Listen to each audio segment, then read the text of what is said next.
नमस्कार, मैं प्रदीप हूँ। आप थिंक 360 देख रहे हैं। आज राजस्थान के मुख्यमंत्री भजनलाल शर्मा की सिरोही में मीटिंग थी।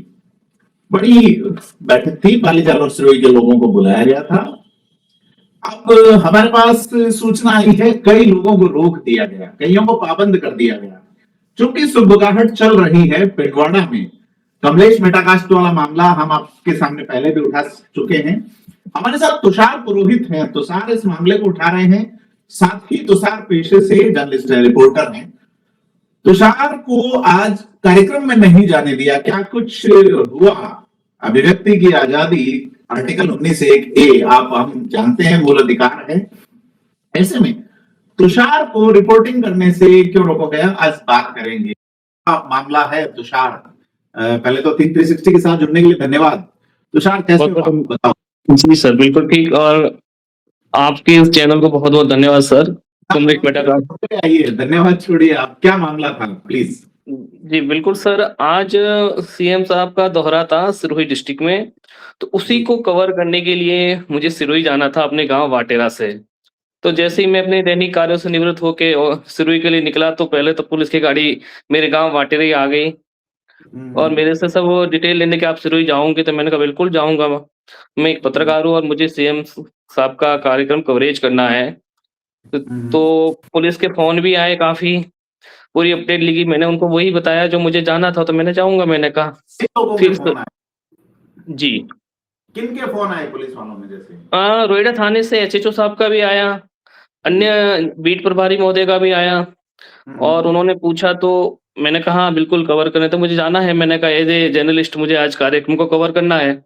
मैं घर से निकलता हूँ, सरूगंज तक पुलिस मेरे पीछे आती है। फिर जैसे ही मैं पिंडवाड़ा तहसील के जनापुर चौराहे पर पहुंचता हूँ, वहाँ बैरिकेडिंग होती है और वहां मुझे मेरी कार और मेरे साथ एडवोकेट हार्दिक रावल मौजूद थे। हम दोनों को रोक दिया जाता है।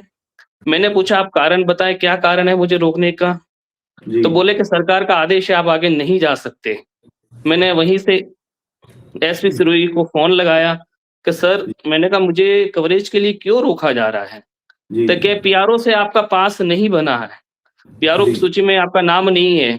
मैंने पीआरओ सिरोही धीरज जी दवे को फोन लगाया कि आपने मेरा पास क्यों नहीं बनाया कवरेज के लिए? क्या मैं रजिस्टर्ड पत्रकार नहीं हूँ? क्या सूची में मेरा नाम नहीं है? तो उन्होंने कहा तुषार, सिरोही डिस्ट्रिक्ट में किसी भी पत्रकार के पास जारी नहीं हुए हैं, सामान्य कवरेज है और इसमें आप आ सकते हैं। तो फिर मैंने कहा सिरोही एसपी महोदय मुझे ये क्यों कह रहे हैं कि पीआरओ की सूची में आपका नाम नहीं है और आपका पास नहीं बना? और फिर मुझे पिंडवाड़ा ही रोक दिया जाता है और वहीं से मैंने निवेदन किया। डीपी साहब पिंडवाड़ा मौजूद थे और आबू रोड सरूगंज थाना अधिकारी भी वहां मौजूद थे और मुझे मतलब सीएम साहब के कार्यक्रम से ठीक 25 किलोमीटर पहले ही इसलिए रोका जाता है क्योंकि पिंडवाड़ा तहसील की 4 ग्राम पंचायत कमलेश मेटाकास्ट की प्रोटेस्ट कर रही है। मेरा गांव खुद का किलोमीटर पिंडवाड़ा के जनापुर चौराहे पर रोक दिया और ये कहा गया कि सरकार का आदेश है, आप नहीं जा सकते। और पुलिस पुनः मुझे सरूगंज तक साथ में आती है कोर्ट में और मुझे छोड़ वाटेरा मुझे आना पड़ा और आज मैं उस कार्यक्रम को कवर नहीं। अच्छा,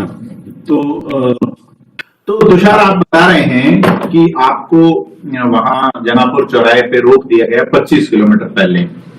वजह है कि कमलेश मेटाकास्ट नाम की एक कंपनी का प्रोजेक्ट है और वो प्रोजेक्ट बड़ा सुहाना लग रहा है यहाँ के नेताओं को और उसको लेके प्रेस वार्ता में भी स्पष्टीकरण दिया था मंत्री उठाराम देवासी ने।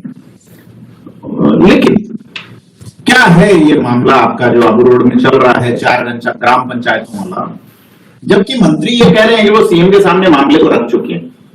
फिर आप एज एन एक्टिविस्ट क्या भूमिका निभा रहे हैं और क्यों कर रहे हैं आप लोग ये आंदोलन? जब डेवलपमेंट की बात है तो फिर क्या क्या आपत्ति है?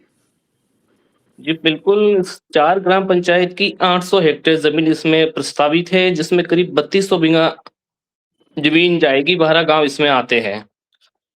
लेकिन जब भी इसकी जन सुनवाई होती है 19 सितंबर 2025 को, तभी ग्रामीणों को पता चलता है, जबकि ये पूरी प्रोसीडिंग 2011 से जारी है, लेकिन जनता को अंधेरे में रखकर विकास का ये प्रोजेक्ट लाया गया है। यदि वास्तव में सच में ये विकास का प्रोजेक्ट था, तो इसका प्रचार-प्रसार सरकार स्तर पर होना चाहिए था। इसकी गली-गली इसके प्रचार होना चाहिए था। सरकारी स्तर पर जनता इसको स्वीकार कर देती इसमें इस विकास होता तो। कंपनी के नुमाइंदे जन सुनवाई में कहते हैं कि 82 लोगों को हम रोज़गार देंगे। यहाँ के क्षेत्र की जनता की 800 हेक्टेयर ज़मीन का प्रस्ताव लिया और आप 82 लोगों को रोज़गार देंगे। ऑन रिकॉर्ड वीडियो में उनकी वर्णन मौजूद है और जिसमें गरीब आदिवासी सम्मिलित है, पशुपालक सम्मिलित है, दलित समाज के लोग सम्मिलित हैं और क्षेत्र का आदिवासी साथ-साथ मतलब यूँ कहें कि जिनकी आजीविका पूरी कृषि पर ही निर्भर है, उन लोगों की 541 हेक्टेयर ज़मीन इसमें प्रस्तावित की गई है जो निजी खातेदारी है। इसके अलावा जो 250 हेक्टेयर लगभग बचती है वो सरकारी भूमि है। तो आप खुद स्वयं अनुभव लगाइए जब 75% करीब निजी खातेदारी का नहीं, प्रपोज़ल वो है। सरकार की जमीन है तो वो भी सरकार की कोई जेब की तो है नहीं। अरावली का एरिया है, अरावली पे वैसे ही बवाल मचा हुआ है। मैं ये कहना चाह रहा हूँ, आपको क्या इसलिए रोका गया कि आप उस पे एक्टिविज्म की भूमिका निभा रहे हैं? और उनको क्या ये शक है कि प्रेस दीर्घा में आपको भेजा गया तो आप कुछ काले झंडे वगैरह दिखा सकते हो? तो ऐसा तो सरकार करती है अक्सर, उसमें बुरा मानने वाली कोई बात लगती नहीं मुझे। जी, बिल्कुल, मैं तो आज मतलब कोई काले जैसा पहन के भी नहीं गया था। मेरा शर्ट भी व्हाइट था, पैंट भी व्हाइट थी आपका एक और कोट अंदर से काला है, आप उतार के वैसे दिखा दो। बड़ा डर लगता है नेताओं को, मुझे पता नहीं नहीं, ये जो कोट भी पहना हुआ नहीं था आज मेरे। कोट तो घर ही रख दिया था आज मैंने। मैंने कहा अपन पूरे प्रोटोकॉल में जाएँगे, मैंने कहा अपने को आज कार्यक्रम को कवर करने के हिसाब से जाना है और फिर भी मैंने इनको कहा था कि भई अब मैं वहाँ कुछ करूँ तो आप मेरे ऊपर जो भी एक्शन ले लेना, लेकिन मुझे मेरे जो मौलिक राइट्स हैं, फंडामेंटल राइट्स है उसके तक कवर तक करने दीजिए। मुझे क्यों हाँ, रोका जा रहा है? आप में इतना क्यों सरकार का दबाव है? आप स्वयं सोचिए, हम स्वतंत्र भारत में रह रहे हैं और संविधान ने हमें आर्टिकल 19 के तहत स्वतंत्रता दी है, अभिव्यक्ति की स्वतंत्रता है, वो मेरा मौलिक राइट्स है और उसी का हनन कर रहे हैं आप। राजनीतिक दबाव में मुझे कवरेज से रोका जा रहा है, जबकि हम वहाँ पर ऐसी कोई नुसेंस होने की संभावना नहीं थी। अकेला मैं व्यक्ति मौजूद था, ना मेरे साथ में कोई ग्रामीणों की भीड़ थी, ना कोई ग्रामीण लोग थे मेरे साथ में और फिर भी मुझे कार्यक्रम कवर करने नहीं दिया, बड़ा हैरत का विषय है। और यदि इस क्षेत्र की जनता के साथ इसमें मेरा गाँव सम्मिलित है, मैं उस गाँव का निवासी हूँ और जल, ज़मीन और जंगल की रक्षा के लिए हम सरकार से निवेदन कर रहे हैं। कोई दूसरी चीज़ की हमारी कोई फरमाइश नहीं है। आज आप इस प्रोजेक्ट को निरस्त कर दीजिए, प्रोटेस्ट हमारा इसी वक़्त खत्म हो जाएगा। सीएम स्तर की भी वार्ता हुई लेकिन सहमति नहीं बनी, फिर भी हमने निवेदन किया सरकार के जो भी ज़िम्मेदार हैं, मैंने कहा कोई बात नहीं, प्रथम दौर की वार्ता विफल हुई है, हम द्वितीय दौर की वार्ता शुरू करते हैं, संवाद हर समस्या का समाधान है, लेकिन आज हमारे साथ कोई संवाद करने के लिए तैयार नहीं है। जनता 4 महीने से प्रोटेस्ट कर रही है, हमने आंदोलन के लिए परमिशन माँगी, वो भी रद्द कर दी गई, कई कारण बता के और हमें हर रूप में दबाया जा रहा है, प्रशासनिक कार्रवाई की धमकियाँ मिल रही हैं, हमें 91 के नोटिस मिल रहे हैं, हमें बीएनएस की धारा 126 एवं 135 थर्ड के नोटिस मिल रहे हैं। मतलब सरकार पूरी तरह दमन की नीति से हमें आज भी डरा रही है, सुबह उठते ही पुलिस की गाड़ियाँ हमारे घरों के बाहर आ रही है, तो ऐसे कोई हम आतंकवादी लोग नहीं हैं। हम सिर्फ़ अपनी बात रख रहे हैं, अपने गाँव की बात रख रहे हैं, अपने क्षेत्र की बात रख रहे हैं, लेकिन हर रूप में सरकार हमें दबाने का काम कर रही है और अधिकारी और सिरोही प्रशासन पूरा राजनीतिक दबाव में साफ रूप से दिख रहा है सर। जी, बिल्कुल, बिल्कुल।